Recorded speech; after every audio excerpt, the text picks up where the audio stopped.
The Saints are going to go marching into Lambeu Field Sunday to take on the Green Bay Packers, but they're going to be down not just one running back, but two running backs and a safety.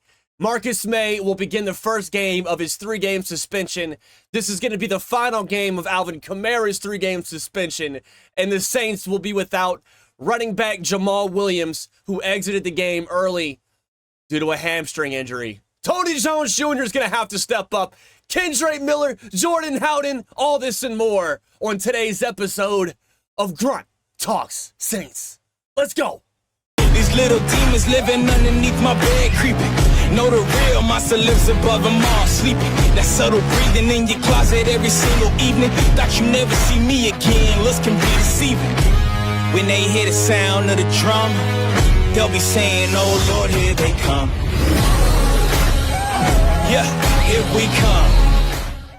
What's going on? It's your boy Grunt, and welcome to the 4th episode of Grunt Talk Saints. And we're going to be chopping it up today about the Saints' upcoming matchup against the Green Bay Packers in Lambeu. As I mentioned, the Saints are heading into this contest down 2 running backs and a safety. They'll also be down at tight end, it looks like, as Foster Moreau has officially been ruled as doubtful. Not out, but doubtful. It's not likely he'll suit up. You have Jamal Williams once again with the hamstring injury. Marcus May with the suspension. Alvin Kamara serving his 3rd game and final game of his suspension. But if you look at the other side of the field, the Packers also looking at some injury bugs. David Bakhtiari, if I pronounced that right, left tackle, he is questionable. Jair Alexander has now popped up as questionable, popped up on the injury report on Friday. And then Christian Watson, who's on my fantasy team and is not suited up all season long, has also been ruled as questionable for the Green Bay Packers. But that break down the numbers. I look at the fact that Jordan Love has the highest aggressive rate in the entire league. You don't believe me? I mean, there's literal stats. He literally is the most aggressive quarterback in the league right now, per the numbers. Seriously, Love's aggressive rate is 25%, which is the highest in the league. What does that mean? It means for 1 in every 4 throws, he's throwing it to a wide receiver that's within 1 yard of a defender. I'm going to say it again. 1 in every 4 throws that's being thrown from Jordan Love so far this year is being thrown to a receiver that is within 1 yard of a defender. Now, you look at that aggressive rate. You look at some of the inaccurate passes that he's had. I mean, he's had a few of them, right? He's had a few good ones, but he's also had a few get away. And you look at the 6 touchdowns and 0 interceptions, and I look at that, and I think he's just gotten away with a few. And I think he's going in against a very stout New Orleans Saints defense. Even without Marcus May, they still have that front 7. They still have Marshawn Lattimore. They're still going to be playing lockdown defense. Alontae Taylor could have a huge breakout game this Sunday against the Packers. I think Jordan Love's luck runs out, and I think he comes out and he could force one early on the first drive or two. That's how I'm feeling with it. He may have a 6 touchdown to 0 interception ratio, but he's also the most aggressive quarterback in the league, and I think his luck runs out this Sunday. And you know, the more I looked at the fact that the Saints are the underdogs, which I love, by the way, I love the Saints as the underdogs. I think the Saints love playing as underdogs. But the more I looked at it, the more I just wanted to break down the numbers. And I see that the Green Bay Packers are giving up almost 400 offensive yards every single game. Seriously, giving up an average of 393 yards a game. And then they're giving up 166 yards on the ground. So even heading into Sunday with a questionable running back situation, the Packers are I think they're ranked 21 or worse. I have to go back and check against the run. They're giving up 166.5 yards on average every single game so far this season. So I'm not super concerned. Tony Jones Jr. is coming into this game, coming off 2 touchdowns on prime time in the game where they beat the Carolina Panthers, a game where they lost Jamal Williams early. Tony Jones came in, and not only did he provide value on the ground by having those 2 touchdowns next to his name and having those 3 yards per carry, I think it was, next to his name, but also some extremely tenacious blocks. And if you look at the Saints offensive line situation so far this year, extra blockers, that's a huge amount of value that you're bringing to that effort. Tony Jones Jr. has been every bit of a blocking running back. If you look at a few of these here, I mean, it's insane. You have to look at it. It's wild. The fact that they didn't show these in the game kind of blew my mind. But as I was breaking down the film, as I was looking at, some other content creators break down film, I really looked at it, and I think honestly and truly, Tony Jones might see the field the majority of the time. He might see most offensive snaps than any other running back, including Taysom Hill. Now, I do think there'll be a heavy dose of Taysom Hill this Sunday. He's going in against his former team. I mean, even Matt LaFleur came out and said in an interview that you have to game plan for Taysom Hill. And that's a huge amount of value Taysom Hill brings right there as well. Not only does he get you yards on the run, even whenever the defense knows what play is coming, he's still going to plow through and get you yards. He's like a battering ram. But you also give the next defense something to game plan on. And what that means is while they're prepping for Taysom, you can maybe sprinkle in some play actions, right? That's just even more value that Taysom can bring to the table. So while I think Taysom's going to be, he could and very likely will be heavily involved this Sunday, I think Tony Jones, because of the way that he showed out, they bring him instantly to the active roster, given the news with Jamal Williams, his blocking ability. I think Tony Jones Jr. has another great week this year. Great game this week. And you're going to be talking about his name all week long. And then on the other side of the ball, I will be looking at rookie safety Jordan Howden out of Minnesota, the Golden Gopher. Jordan Howden has a lot of hype around him. I'm not sure if you've heard his name, but there's been a lot of buzz around that young safety's name all off-season, I should say all preseason, all training camp. Joe Woods loves the kid. Compares his versatility to P.J. Williams and the likes of Marcus Williams. But you know what else he said? He's like a Marcus Williams, but he can tackle. His versatility, he might be one of the most versatile, if not the most versatile secondary player in that Saints locker room. And that's not my words. That's per the coaches in that Saints locker room. Joe Woods loves him. Robertson loves him. And I think he has the potential to kind of shine. I know where Marcus May is coming. He had a huge impact. Marcus May comes in. Week 1, he had that huge interception against Ryan Tannehill. And then week 2, he has 6 tackles this past week against the Carolina Panthers. Led the team in tackles. But don't discount Jordan Howden. Man, he's a 5th-round pick. People discounted him, said he wouldn't even make the roster. People said he wouldn't even land on the special team squad. When he was picked up, people didn't even take the pick seriously, okay? I read the comments. They were like, okay, cool, yeah, whatever. Then he comes in a training camp, and he shows that he's not just worth a 5th-round pick, but that he has roster and even starting potential. There was no question when Marcus May went down who the Saints were going to look to. It's always been Jordan Howden. And this Sunday, it will be Jordan Howden. And I'll be looking at that kid to put on a show. Because, look, Jordan Love is going to be looking for shots down the field. There's going to be pressure getting to him pretty early. And I think Jordan Howden he's going to have some opportunities to make some plays. And I'll be looking for him to make them.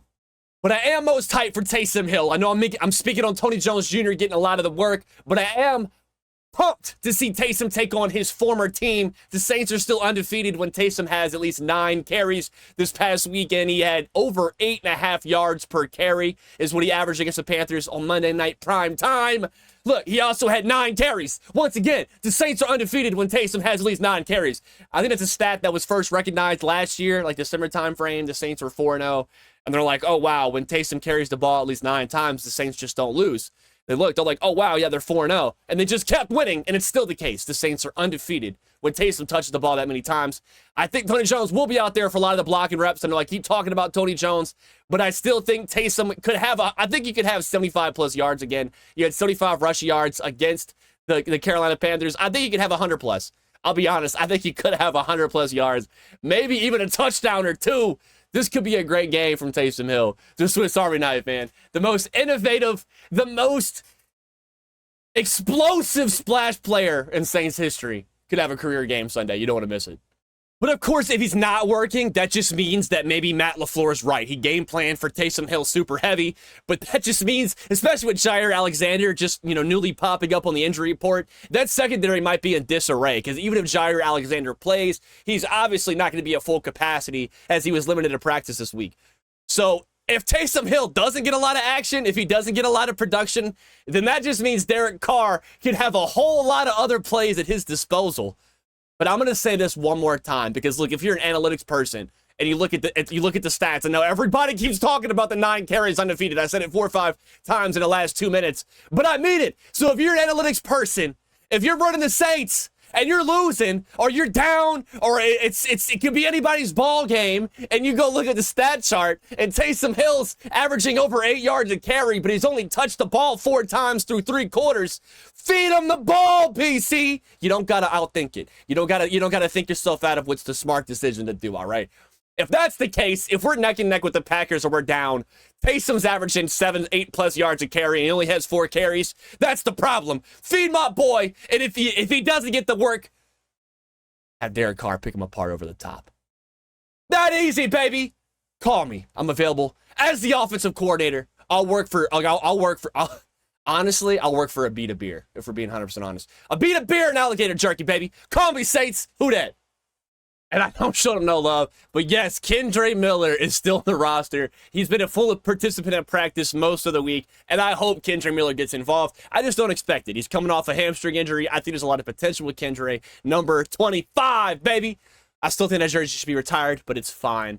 I love seeing Kendre rock it. I think he could do it justice, honestly. But you got to give him time to heal. And I'm not sure he's going to have a lot of involvement this week against the Packers. He could, and I'm all for it. I mean, he looked explosive against the Chargers in his final year when he was with TCU. In case you don't remember who Kendre Miller is, the Saints drafted him out of TCU, that explosive TCU offense that was led by Max Duke in a very pass-heavy offense that Kendre was still able to find about 1,400 rushing yards with and 17 touchdowns on the year. Plus he's got fresh legs. Compared to a lot of the other running backs that were drafted around the same time that Kendre was drafted, he has more production on less carries.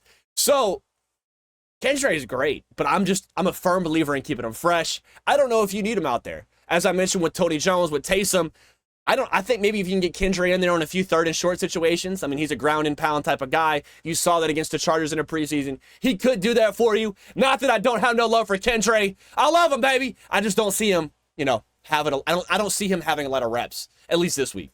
And I've been giving love. I mean, I have been giving Pete Carmichael. I mean, I always give him shit, but I've been giving him love so far this year. He's pretty vanilla with the play calling, but you kind of have to be when it comes to the offensive line, right? Situation that's there.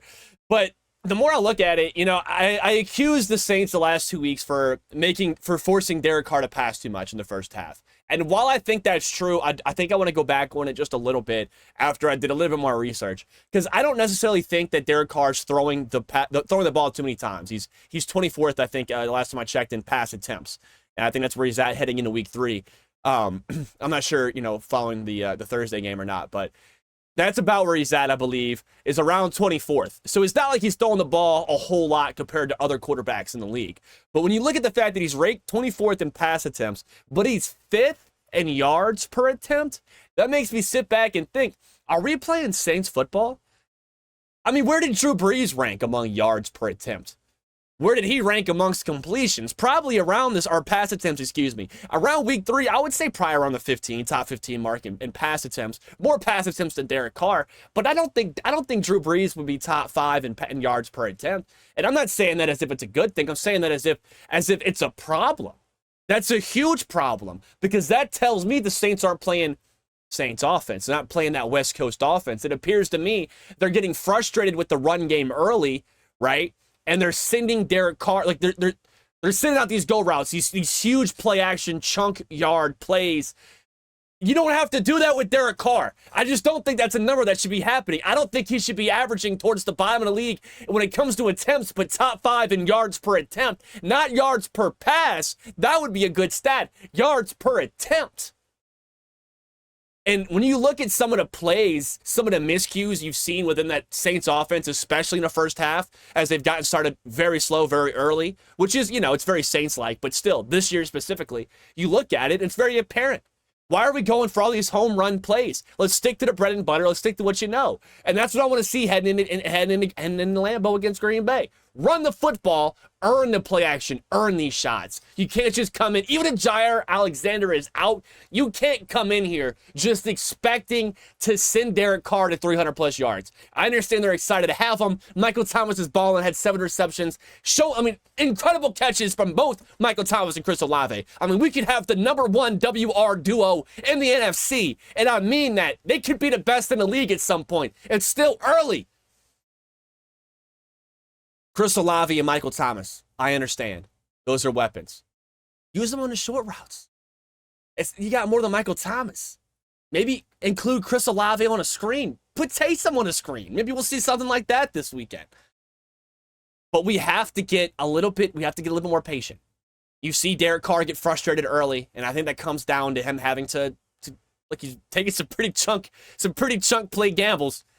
And maybe if we settle him in a little bit, maybe if we bring down those yards per attempt down, I'm no expert, but it might let him develop himself. He might get a little bit more comfortable with the offense. And then once we get the basics, once we can actually get once we can consistently drive and we can consistently get into the end zone, I don't have a problem with the Saints getting to the red zone. They struggled a little bit week 1. I have a problem with them once they get there. And I think that is a big part of the problem. I think that's where you see a lot of those shots when Derek Carr is right there at the 40. Right? When you see him approach the 20 to 25 as he approaches the red zone. That's when you see a lot of big throws when maybe the Saints offense should be settling for a little bit less and developing that into more. But as long as this Saints defense is stout, as long as they prove that they could be the best in the league, they top 4 right now, that's bona fide, that's per the numbers, that's per the stats. You can't argue with numbers, baby, and the Saints prove they are top 4 per those statistics, per those receipts, per that proof. And Jordan Love is going to have a lot of pressure in his face, and I think he folds early. And I think the Saints dominate early. And I think the Saints get the over on points for the first time this year. Now you say, why the over? I mean, Derek Carr said in an interview after the Carolina game, you say, look, I love this Saints defense. You said it. Part of the big reason why he came to New Orleans is because of this dominant defense.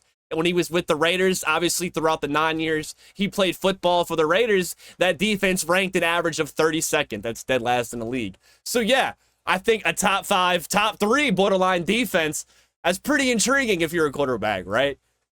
Because that's what he said. I don't have to win. I don't have to score 21 points per game every single game to win.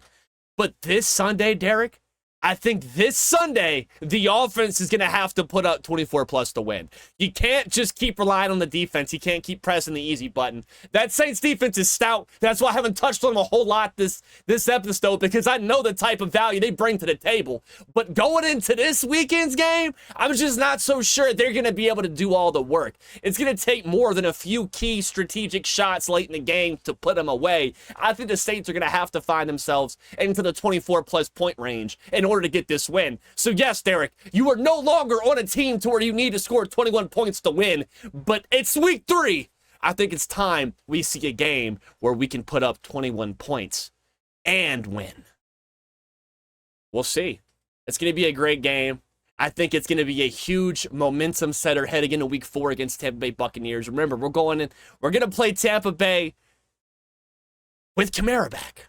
Hopefully with Michael Thomas, knock on wood, healthy. Chris Olave, that whole offense that we've had, but with Alvin Kamara. But this game's gonna be a tempo setter. If the Saints can start the season at 3-0, down Kamara, it's gonna look pretty bright for the Saints heading into the rest of the year. But for now, it's your boy Grunt. Thank you for tuning in. Seriously, hit that subscribe button if you haven't already. Go check us out on Facebook. All these links are in the description to the video. We live with daily content. We live with the halftime reports, Madden streams. We're also on Twitch and Kick. That's twitch.tv/thegaminggrunt and kick.com/thegaminggrunt. We got Saints content coming to you all season long. Hit that sub to stay updated. Comment below. Hit the like. We appreciate you. Stay safe. Be kind to one another. And as always, who dat? We dat. Believe that. Let's go. Here we come.